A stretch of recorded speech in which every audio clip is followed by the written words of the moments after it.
اللهم صل وسلم وبارك عليه وعلى آله وحين الموت هذا الحبيب على نبي السماوات والأرضون ومن فيهن بالتوحيد والله جود الإله على أهل الوجود كيفي والفتنة الملائكة بالتبشير للعالمين يدعي سبحان الله الحمد لله إن الله أكبر سبحان الله الحمد لله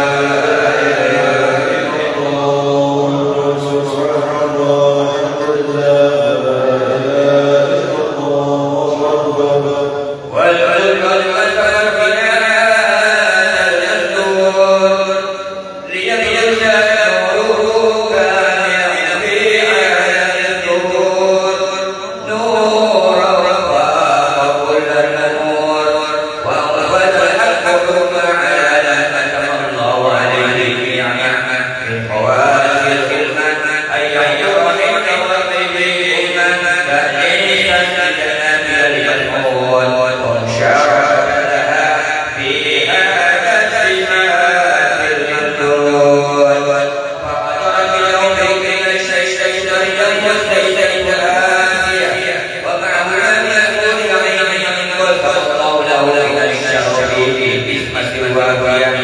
فأتبرك الذين صلى الله على نوره وجودها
Bismillah. Assalamualaikum warahmatullahi wabarakatuh. Alhamdulillah. Alhamdulillah ala ni'matil Islam wa kafa biha bil ni'mah. Allahumma shalli wa sallim wa barik wa kabbir wa sharrif wa 'azim ala habibika wa nabiyyika wa sadiqika sayyidina wa habibina wa syafi'ina wa qurrati a'yunina wa nuri qulubina wa maulana Muhammad imamil anbiya'i wal mursalin wa sayyidis sabiqina wal lahadin wa ala alihi tayyibin al-tahirin wa ashabihi qurril mayamin wa tabi'in lahum bi ihsanin min yawmina hadha ila yaumil din. Amma ba'du.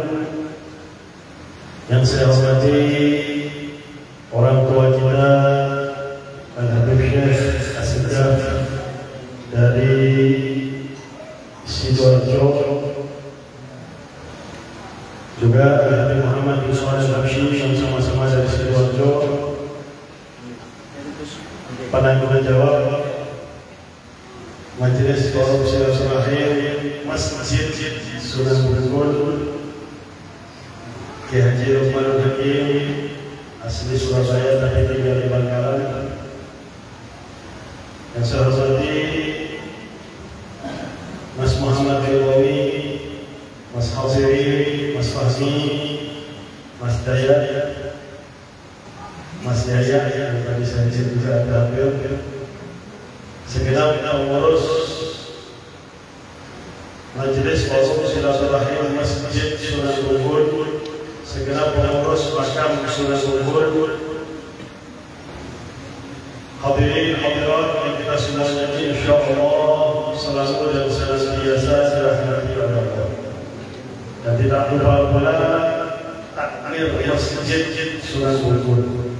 Jadi di sini saya mengingatkan alhamdulillah tempat ini sudah menjadi masjid dan sudah diresmikan oleh Bapak Wali Kota Surabaya Pak Yadi Cahyadi dan diresmikan dengan khutbah Jumat waktu itu sehingga resmi menjadi masjid. Makanya beliau mengingatkan silahkan mengingatkan dan juga diingatkan bagi para perempuan kalau datang bulan jangan duduk dalam masjid. Silakan mungkin bisa duduk di luar masjid. Hadirin hadirat yang ada semuanya selalu dan senantiasa dirahmati oleh Allah. Alhamdulillah kita senantiasa bersyukur kepada Allah dihadirkan di majelis yang baik di sisi orang yang dicintai oleh Allah, orang yang saleh. Bah sudah terbukti beliau adalah orang yang saleh, orang yang dekat dengan Allah, mengabadikan hidupnya di jalan Allah, sehingga kehadiran kita di sini insyaallah membuat senang beliau, membuat gembira beliau, yang kita harapkan beliau akan membuat gembira kita kelak di hari kiamat. Amin ya rabbal alamin. Hadirin hadirat rahimani wa rahimakumullah. Barusan saja kita mendengarkan berita yang sangat menyedihkan, adanya bentrokan sesama umat Islam di Pemalang. Kira-kira bagaimana responnya Nabi Muhammad SAW? Mereka semua adalah umatnya Nabi. Setiap yang beriman Islam adalah umatnya Nabi Muhammad. Jangankan sampai berdarah. Rasulullah menyampaikan dalam satu hadisnya, "Ma min muslimin wajada syawkatan fi rijlihi illa wa wajadtu alamah." Al-hadits atau kama qala. Tidak ada seorang muslim pun yang kakinya tertusuk duri kecuali aku pun merasakan sakitnya. Pada duri sakitnya nggak seberapa. Tapi karena beliau sangat sayang kepada umatnya, melebihi sayangnya beliau terhadap diri kita ini nggak bisa membalas jasanya Nabi Muhammad sungguh luar biasa kepada kita sebagai umatnya. Minimal jangan membuat sedih beliau. Sedih beliau di alam kubur. Melihat umatnya saling bertikai, saling bertengkar, saling berkelahi, tidak melakukan tuntunan Allah. Yang mana Allah telah menyampaikan, innamal mu'minuna ikhwatun fa aslihu baina akhwaikum. Sesungguhnya orang-orang yang beriman itu bersaudara. Maka perbaiki hubungan. Kalau ada memang yang bertikai. Yang namanya provokasi jangan di zaman kita, di zamannya Nabi aja ada provokasi. Enggak sekali dua kali. Tapi bagaimana Nabi menyelesaikan provokasi tersebut dengan tanpa benturan antara sesama umat Islam. Jadi pernah juga dalam suatu peperangan, pembantunya Sayyidina Umar bin Khattab yang notabene adalah muhajir berkelahi dengan salah satu orang Ansor. Orang Ansor itu merasa kalah, maka dia teriak, "Ya ma'syarul Ansor, wahai kaum Ansor, bantulah saya." Pembantu Sayyidina Umar bin Khattab merasa akan ditawur sama orang banyak, maka beliau juga memanggil, "Ya ma'syarul muhajirin, wahai orang-orang muhajirin, bantulah saya."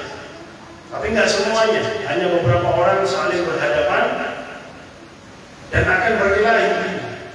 Begitu Rasulullah mendengar hal tersebut, beliau langsung cepat-cepat datang.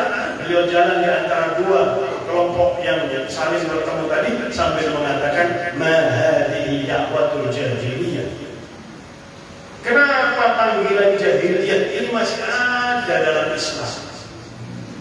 Jadi kalau ada orang punya masalah, dia manggil saudaranya, manggil kelompoknya, manggil orang kampungnya, manggil temannya dengan tujuan memperbesar masalah. Itu namanya panggilan, tadi disebut panggilan jahiliyah yang sudah dilarang dalam Islam. Karena bukan menyelesaikan masalah, itu malah membesarkan masalah dan tidak akan selesai. Akan selalu masalah itu akan selalu ada. Maka para sahabat tadi antara muhajirin dan ansor yang akhirnya sadar mereka terprovokasi, mereka saling meminta maaf. Mereka saling bersalaman dan berpelukan. Makanya Rasulullah awal atau yang pertama kali ketika beliau sampai di Madinah, beliau akha bainal muhajirin wal ansar. Beliau mempersaudarakan antara kaum muhajirin dan ansar, dan ada 70 orang yang dipersaudarakan oleh junjungan kita Nabi besar Muhammad sallallahu alaihi wasallam. Inilah ajaran Islam. Guru kami Habib Umar pernah memberikan pendapatnya ketika di Yaman itu ada dua kelompok yang saling berperang, dan mereka semuanya mengaku lillahi ta'ala. Maka beliau pendapatnya hanya sedikit, simple. Kalau memang lillahi ta'ala, nggak bakal ada pertikaian. Karena kalimat satu, kalimat Allah, nggak mungkin tercerai-berai, nggak mungkin. Ini berarti ada maksud-maksud tersendiri, ada kepentingan tersendiri, bukan lillahi ta'ala. Maka sudah seharusnya umat Islam ini cerdas. Provokasi sudah ada di zamannya Nabi. Semua contoh kasus kata Guru kami Habib Umar sudah ada di zamannya Nabi dan sudah diberikan solusinya oleh junjungan kita Nabi besar Muhammad sallallahu alaihi wasallam. Sehingga beliau mengatakan taraktukum ala mahajjatil bayda lailuha kana hadiya. Aku ini meninggalkan kalian dalam jalan yang terang benderang, malam bagikan siang. Semuanya sudah disampaikan oleh Nabi Muhammad. Maka sebelum beliau meninggal dunia, beliau tanya sama para sahabat, ala qad ballaghtum? Ala qad ballaghtum? Ala qad ballaghtum? Apakah aku sudah menyampaikan apa yang telah diperintahkan oleh Allah kepada kalian? Mereka semua qalu bala, iya ya Rasulullah. Ini ajaran Nabi yang sudah diracuni. Sehingga guru kami sendiri Habib Umar pernah suatu saat dalam ceramahnya beliau mengatakan, "Man khana hadhil ummah." Siapa yang mengkhianati umat ini sehingga bukannya bersatu, mudah untuk terprovokasi.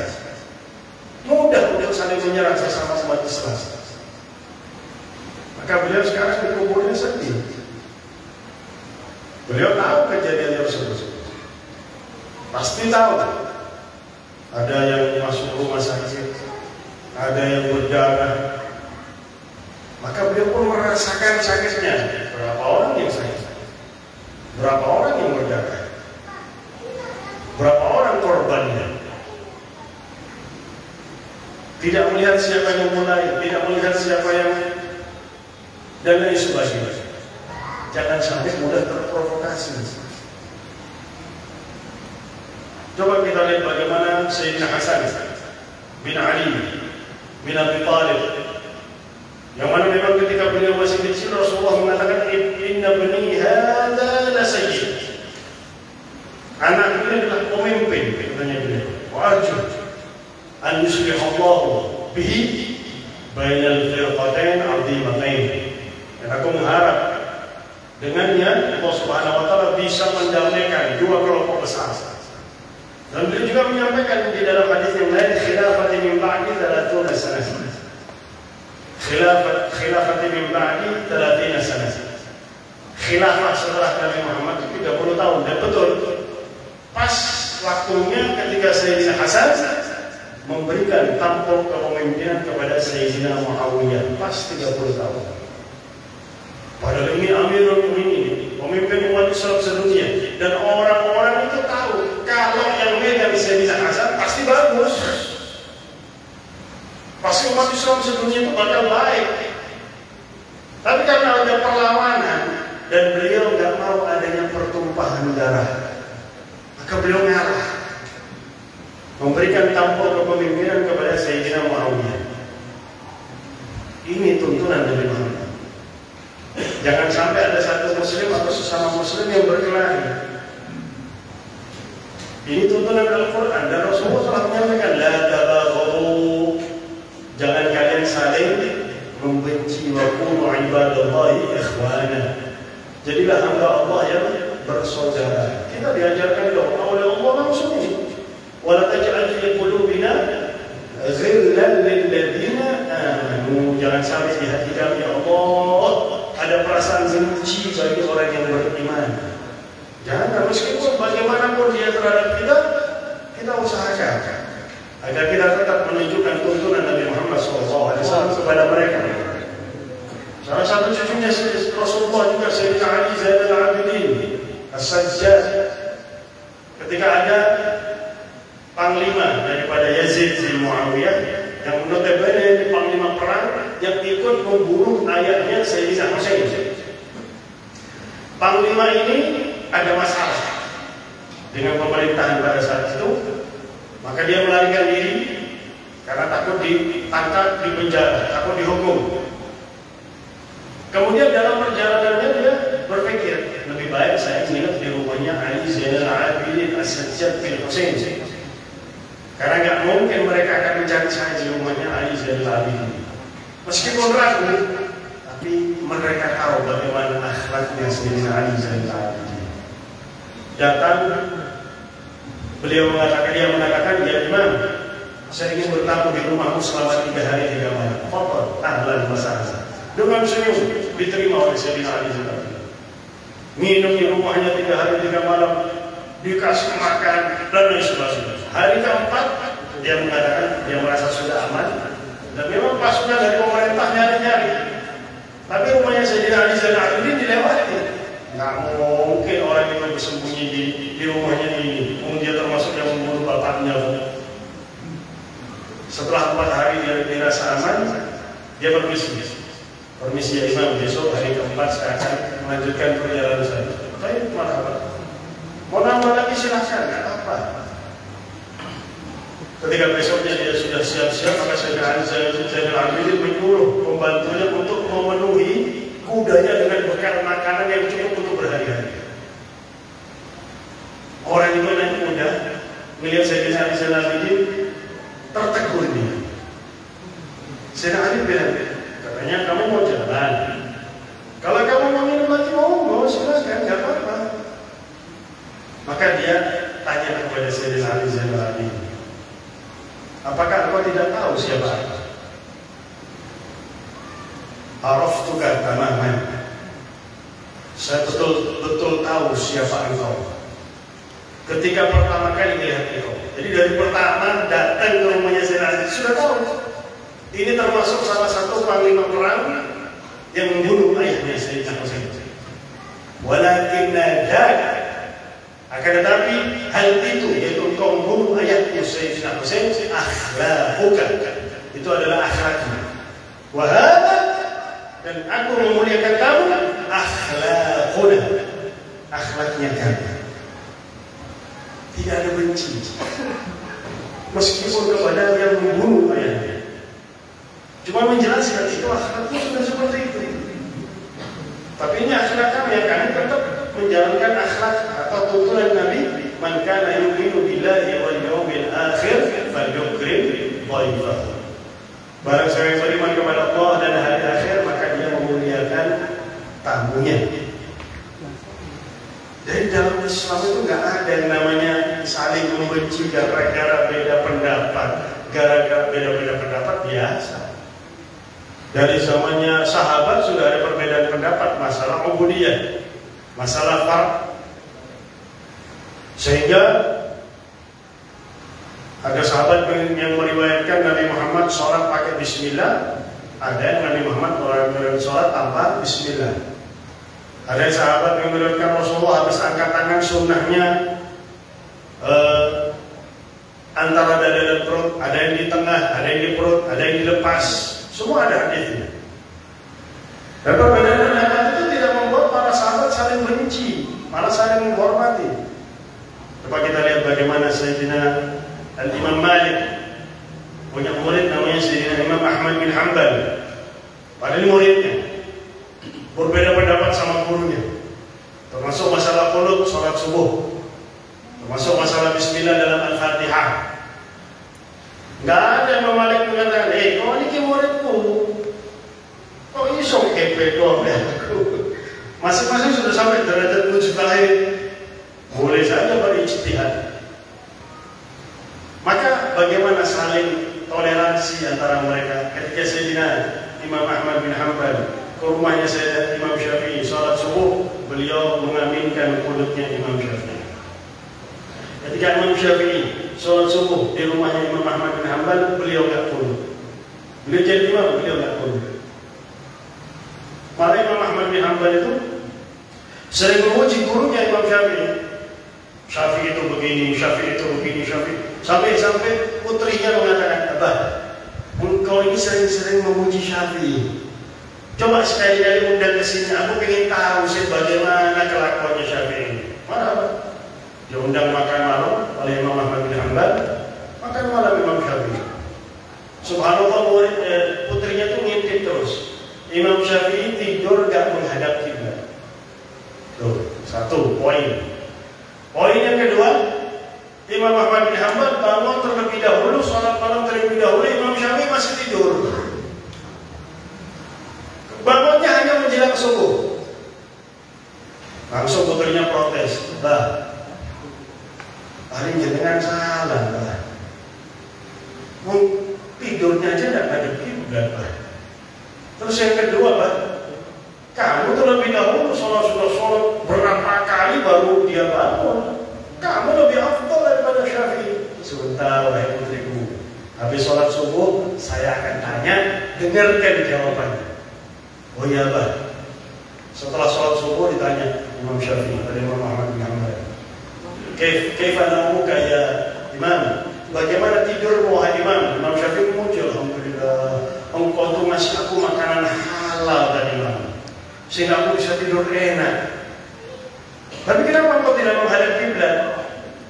Wahai Ahmad bin Hanbal, engkau meletakkan kitab yang berhadapan ke kiblat. Jadi kalau aku sholat menghadap kiblat, aku membelakangi kitab. Kitab ini ilmu, maka kita harus lebih menghormati ilmu daripada kiblat. Apalagi dalam tidur, ilmu itu lebih mulia daripada kiblat. Jangankan ilmu, perasaan seorang muslim lebih mulia di sisi Allah daripada Ka'bah.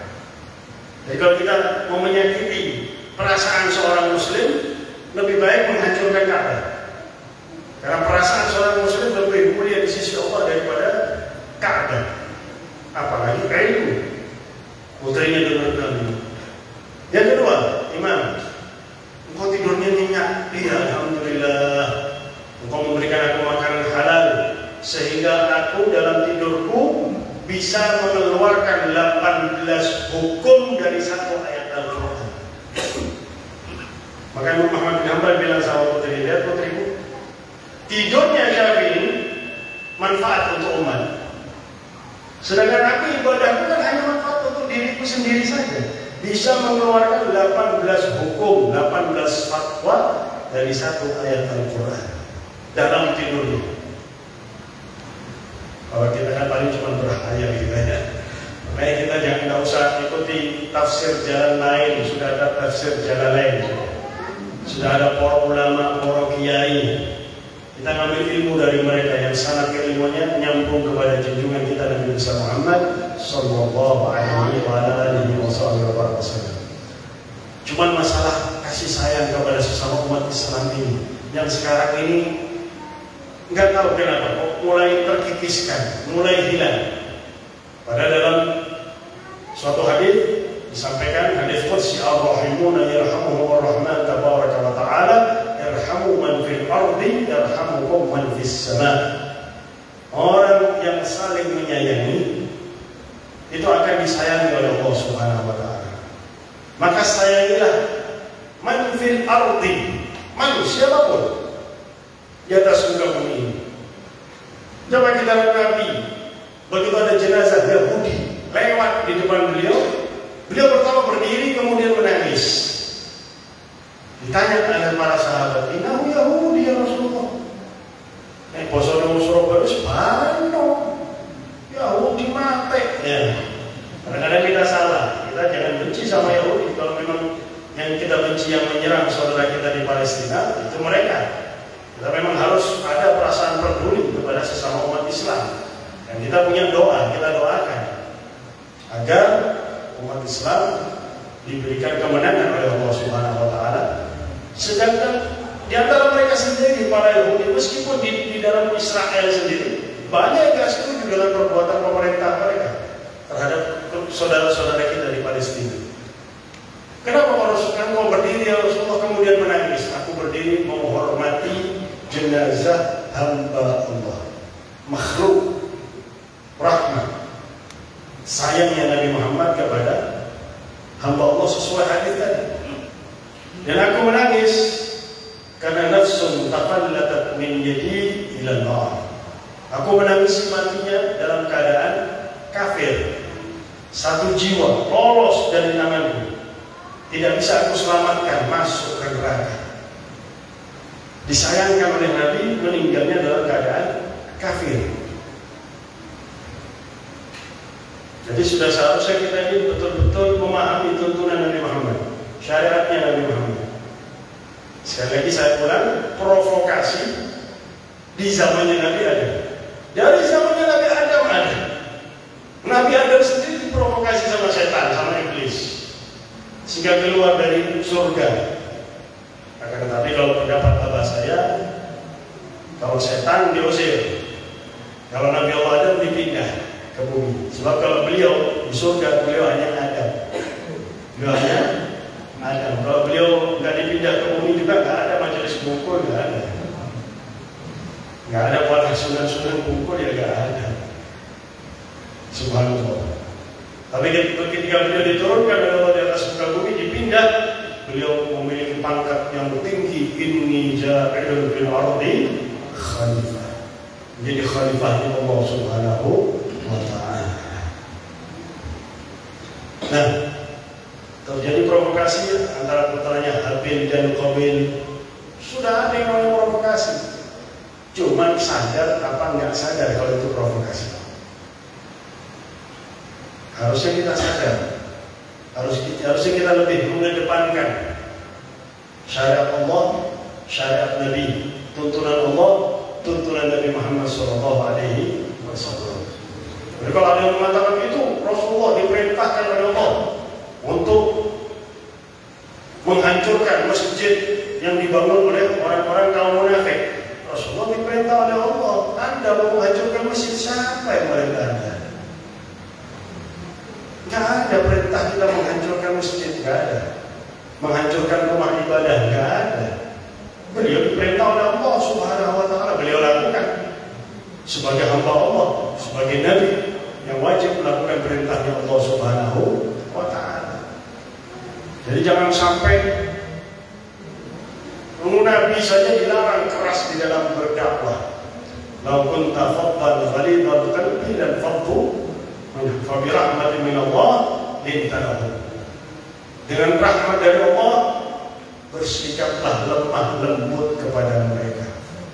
Bagaimana sikap lemah lembut Nabi Muhammad bisa berubah musuh menjadi cinta kepada Nabi Muhammad SAW.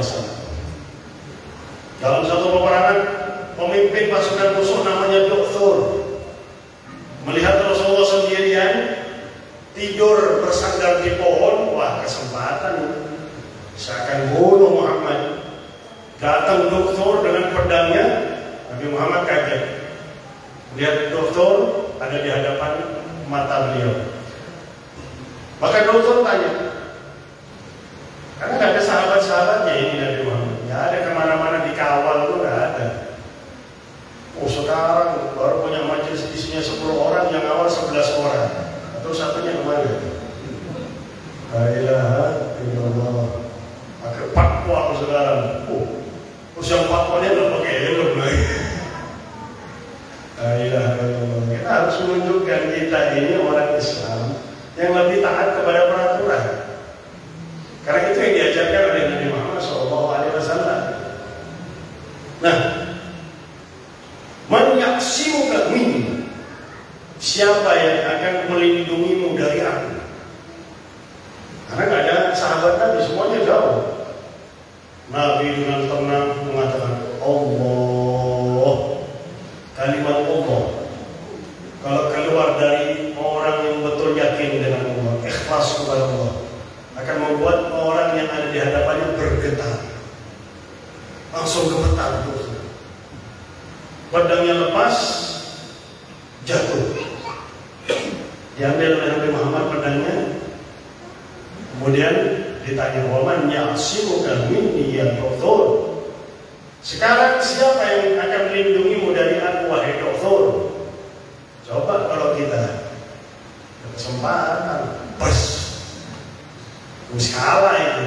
Mau ngancam saya, ini bela diri. Lah, Doktor mengatakan nggak ada sebab. Dikembalikan oleh Nabi pedangnya. Kembali kamu kepada kaum. Sekarang ini waktunya istirahat perang. Nanti kalau mau perang, nanti besok. Karena perang itu dulu ada istirahatnya. Maka Doktor pulang ke kaumnya mengatakan, hei kaum, kita ini memerangi orang yang salah. Dengan akhlak Nabi Muhammad. Gak ada benci. Karena beliau berperang itu bukan karena suatu kepentingan, bukan, lillahi ta'ala. Maka Doktor menyatakan dia masuk Islam, semua kaumnya masuk Islam. Yang perang gak jadi, gak ada korban sama sekali. Pernah Sayyidina Ali bin Abi Thalib lagi perang dengan seorang Yahudi.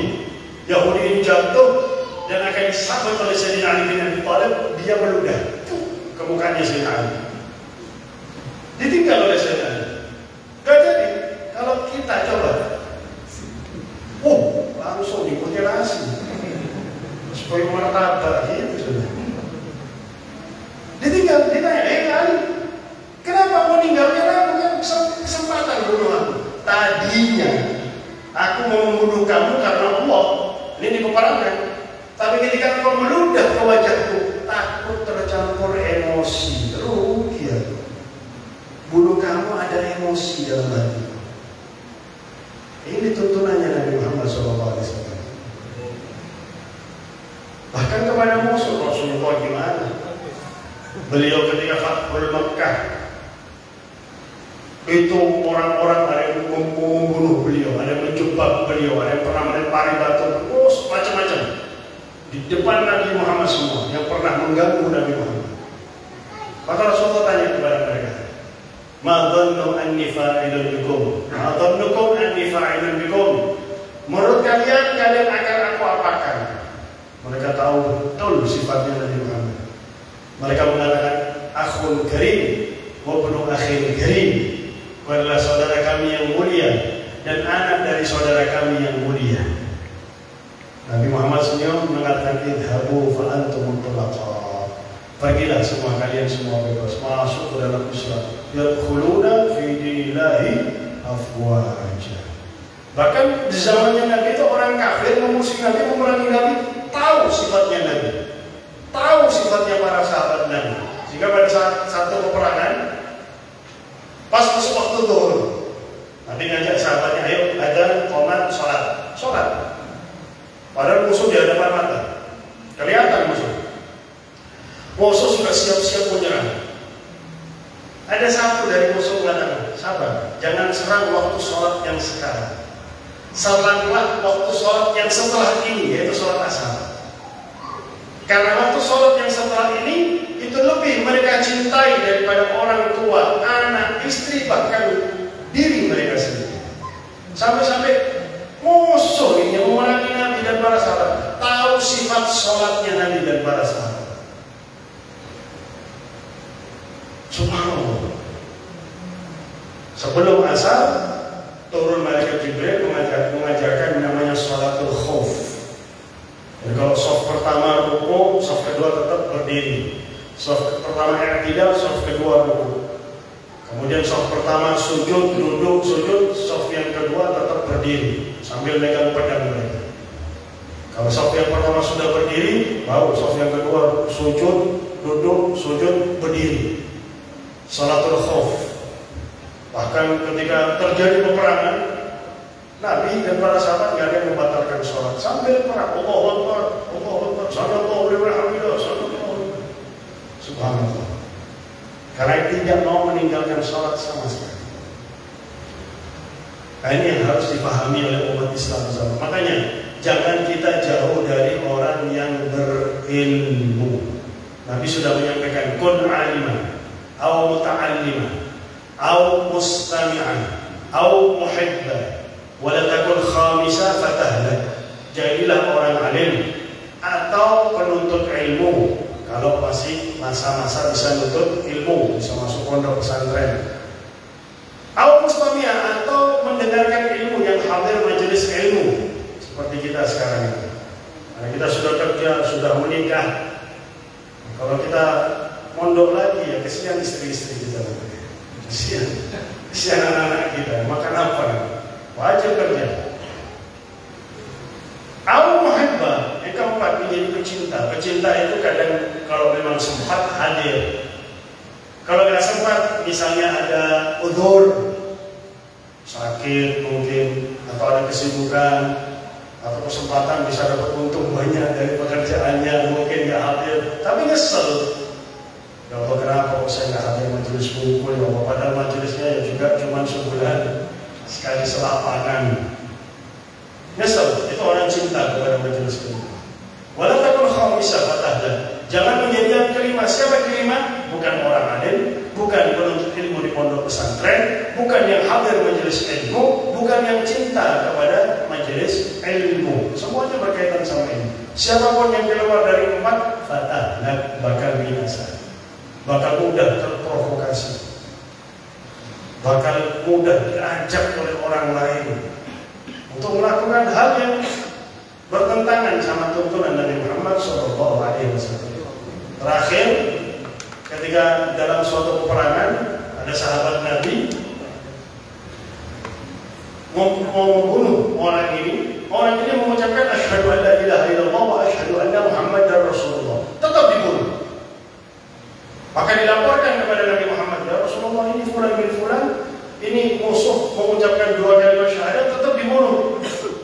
Maka dipanggil oleh Nabi, kenapa kau lakukan itu? Orang sudah mengucapkan dua kalimat syahadat, kenapa kamu bunuh? Pura-pura dia, Rasulullah. Tahu dari mana kalau dia pura-pura? Kamu bisa baca hatinya. Kalau sudah mengucapkan dua kalimat syahadat, haram, tidak boleh dibunuh. Padahal ini musuh. Mungkin dia cari selamat mengucapkan dua kalimat syahadat, atau mungkin melihat kebenaran Islam, dia mengucapkan dua kalimat syahadat masuk ke dalam agama Islam. Dilarang sama Nabi Muhammad. Sayyidina Umar bin Khattab sendiri mengatakan, umirtu an uqatilan nas hatta yashhadu an la ilaha illallah wa Muhammadar Rasulullah. idza fa'alu dzalika asamu minni dima'ahum wa amwalahum wa 'irduhum. Hadis al-Qur'an. Aku diperintahkan untuk berperang, memerangi manusia, itu yang menentang Nabi. Sampai mereka mengucapkan 2 kalimat syahadat. Kalau sudah mengucapkan 2 kalimat syahadat, tidak boleh saya mengalirkan darah mereka, tidak boleh saya mengambil harta mereka, tidak boleh mempermalukan aja nggak boleh. Kita tidak boleh mempermalukan sesama umat Islam. Ini tuntunan Nabi Muhammad SAW. Maka mudah-mudahan semua pihak yang bertikai bisa didamaikan oleh Allah Subhanahu Wa Taala. Kita dan mereka semuanya diberi taufik dan hidayah oleh Allah Subhanahu Wa Taala, sehingga kita dan mereka lebih mengutamakan syariat Allah, syariat Nabi Muhammad, lebih mengerti tentang tuntunan Nabi Muhammad, lebih saling menyayangi antara sesama umat Islam, menjaga persatuan dan kesatuan Islam, tidak mudah terprovokasi sehingga mudah tercerai-berai, bisa berhadapan antara satu umat Islam dengan yang lainnya. Semoga kita dan orang-orang kita cinta dan semua umat Nabi Muhammad selalu diberi taufik dan hidayah oleh Allah, sehingga kita dan mereka cinta, taat, benci maksiat, bisa saling menyayangi antara satu dengan yang lainnya, bisa saling mengingatkan antara satu dan yang lainnya, bisa saling membimbing antara satu dan yang lainnya di jalan Allah, di jalan Rasulullah, sehingga kita dan mereka bisa bergandengan menghadap kepada Nabi Muhammad SAW. Kita tidak bisa membayangkan bagaimana kalau kita menjadi orang yang memprovokasi saudara kita sesama umat Islam, bagaimana kalau bisa menghadap wajah mulia Nabi Muhammad, bagaimana kalau di akhirat bisa bertemu dengan Nabi Muhammad. Harapan kita, ya Allah, hidupkanlah kami dan orang kami cintai serta semua umat Nabi-Mu di akhir-akhir umur ini, di sisa umur kita dan mereka, ya Allah, di jalan yang Kau ridha, ya Allah, di jalan yang diridhai oleh Nabi Muhammad, ya Allah, sehingga kelak di hari kiamat, ya Allah, kami dan orang kami cintai dan semua umat Nabi Muhammad bisa memandang wajah mulia Nabi Muhammad, bisa bertemu dengan Nabi Muhammad, bisa menikmati keindahan Nabi Muhammad, bisa mencium tangan Nabi Muhammad. Jangan Kau jadikan kami dan orang kami cinta dan semua umat Nabi Muhammad termasuk umatnya yang menyakiti hati Nabi Muhammad. Ya Allah, kami tidak bisa membalas jasa beliau, ya Allah, yang sangat besar kepada kami dan orang kami cinta dan semua umat Nabi Muhammad. Ya Allah, balaslah jasa-jasa beliau dengan balasan yang setimpal, ya Allah, dengan balasan yang baik, ya Allah. Dan jadikanlah kami dan semua orang kami cinta dan semua umat Nabi Muhammad menyenangkan Nabi Muhammad. Ya Allah, ya Allah, ya Allah, meskipun kami di dunia belum bisa memandang wajah mulia Nabi Muhammad, kami ridha, ya Allah, tapi kelak di hari kiamat, ya Allah, mudahkanlah kami dan orang yang kami cintai dan semua umat Nabi Muhammad, Engkau bangkitkan dalam keadaan baik, wajah, tangan, rambut, kepala, kaki bercahaya karena bekas wudhu salat, sehingga dikenal oleh Nabi Muhammad, diterima oleh Nabi Muhammad, disambut oleh Nabi Muhammad, bisa mencium tangan Nabi Muhammad, bisa dekat dengan Nabi Muhammad, berdiri di safnya Nabi Muhammad, memandang wajah mulia Nabi Muhammad, dan beliau menerima kami dengan senyum, ya Allah, minum dari telaga Kautsar dari tangannya Nabi Muhammad, melewati Shiratal Mustaqim, dituntun oleh Nabi Muhammad, ditemani oleh Nabi Muhammad di mizan, ya Allah, masuk ke surga besar bersama Nabi besar Muhammad sallallahu alaihi wa alihi wa sahbihi wa baraka wasallam. Rabbi faj'al mujtama'na ghayat husnul khitami wa'tina ma qad sa'alna min atayaka al-jisami wa akrim al-arwah minna بلقاء خير الأنام وابلغ المختار عنا من صلاة وسلام. ربنا هب لنا من أزواجنا وذريتنا قرة أعين واجعلنا للمتقين إماما. ربنا آتنا في الدنيا حسنة وفي الآخرة حسنة وقنا عذاب النار وادخلنا الجنة مع الأبرار برحمتك يا عزيز يا غفار يا رب العالمين. وصلى الله على سيدنا محمد وعلى آله وصحبه وبارك وسلم والحمد لله رب العالمين والعفو منكم.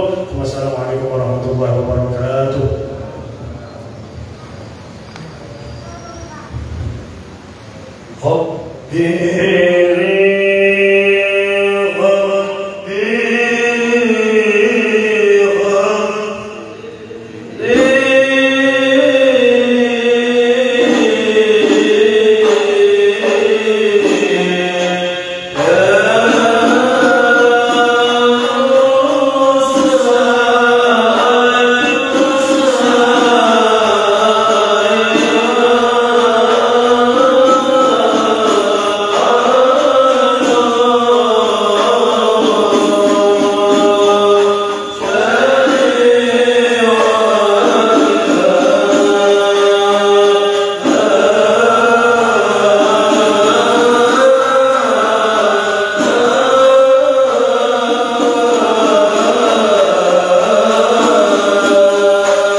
إلى السماء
أجملت في وصف الحبيب وشأشه وله العلا في مجده ومكانه أوصاف عز قد تعالى ذكرها أخذت على أجل اسمها بعنانه وقد انبسط القلم في تكوين ما أفاده العلم من وقائع مولد النبي الكريم وحكاية ما أكرم الله به هذا العبد المبارك من التقريب والتعديل والخلق العليم فحسن مني أن أمسك أن أتكلم في هذا المقام وأقرأ السلام على سيد الأنام السلام عليك أيها النبي ورحمة الله وبركاته السلام عليك أيها النبي ورحمة الله وبركاته السلام عليك أيها النبي ورحمة الله وبركاته وبذلك يحصل الفتح كما يحصل التكريم فعليه أفضل الصلاة والتسليم اللهم صل وسلم أشرف الصلاة والتسليم على سيدنا نبينا محمد الرؤوف الرحيم اللهم صل وسلم وبارك عليه اللهم صل وسلم وبارك عليه وعلى آله بسم الله الرحمن الرحيم الحمد لله رب العالمين اللهم صل وسلم على سيدنا محمد في الأولين وصل وسلم على سيدنا محمد في الآخرين وصل وسلم على سيدنا محمد في الوقتين وصل وسلم على سيدنا محمد في الأعداء إلى يوم الدين وصل وسلم على سيدنا محمد وعلى آله وصحبه أجمعين ولما نظم في بدايته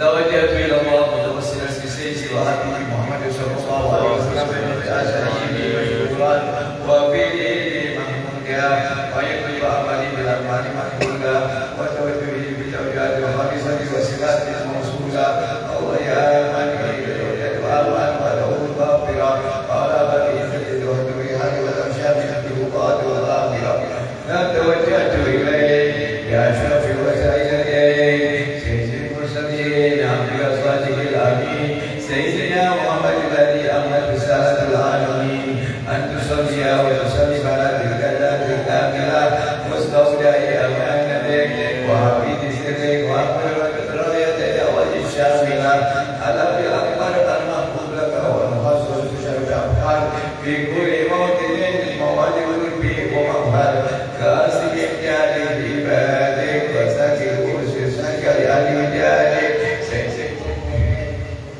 آمين العبد المحبوب بالخالق المقصود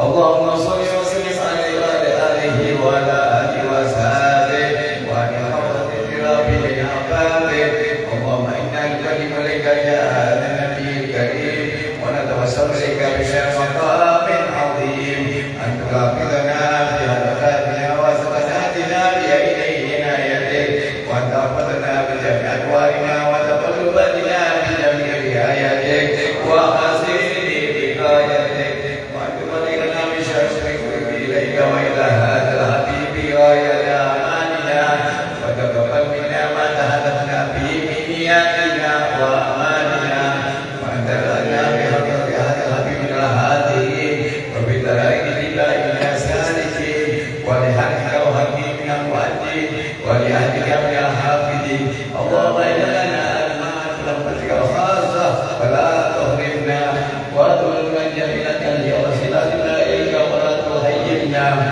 آمنا بك وبرسولك وما جاء به من الدين وتوجهنا بإليك مستشفين أن توافق مطلبا منا بالغفران والموصيات بالإحسان والسائل بالمسأل والمعامل بالمعامل أن تجعلنا من النصر هذا بالمؤازرة ورحمة الله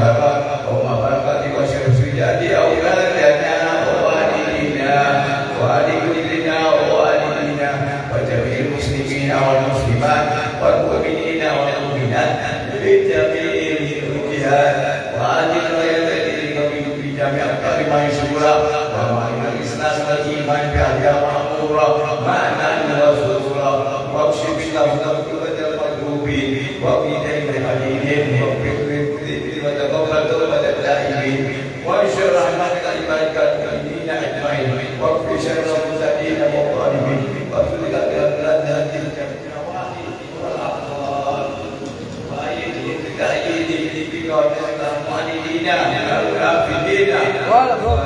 واجعلنا يا رب حسيس جميع البلايا واجعلنا يا رب حسيس جميع البلايا واجعلنا يا رب حسيس جميع البلايا ونقينا الذنوب والخطايا واهدنا بأمرك ووسطك الغائبين وإذا وفقتنا فنبتنا مسلمين واغفر لنا منك بالخير أجمعين وصل على هذا الحبيب محمود أرسل الله والقلوب ولا يوصف من إليه منصور وإحنا الحمد لله رب العالمين سبحان ربك رب العزة عما يصفون وسلام على المرسلين والحمد لله رب العالمين بسر الفاتحة.